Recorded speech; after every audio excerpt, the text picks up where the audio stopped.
શહેર કોંગ્રેસ દ્વારા ભાજપના નેતાઓને સદબુદ્ધિ મળે તે હેતુસર રામધૂન કરવામાં આવી। ભારતીય જનતા પાર્ટી મધ્યપ્રદેશના ડેપ્યુટી સીએમ અને મંત્રી દ્વારા ભારતીય સેના અને આર્મી ઓફિસર સોફિયા કુરેશી વિરુદ્ધ જે વાણી વિલાસ કરવામાં આવ્યો છે, જેના વિરોધમાં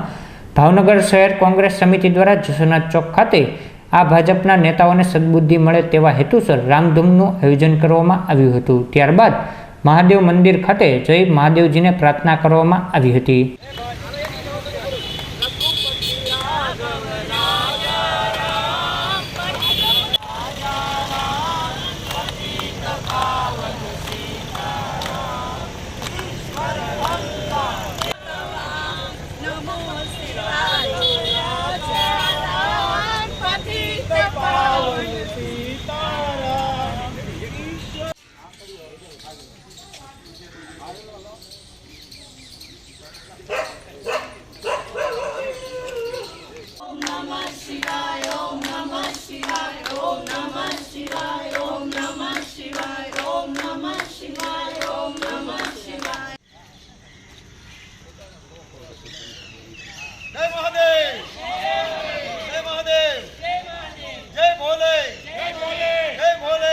भारतीय जनता पार्टी देश जवाबदार व्यक्तिओ, कोई सामान्य व्यक्ति नहीं,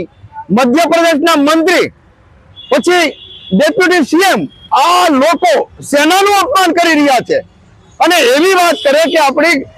भारत देश की दीकरी विषे आतंकवादी साथे सरखामणी करे अने एक बधी सैन्य ने एम के माननीय नरेंद्र भाई मोदी ना चरणों में नमस्तक आ रीतनी बात करी रह्या छे।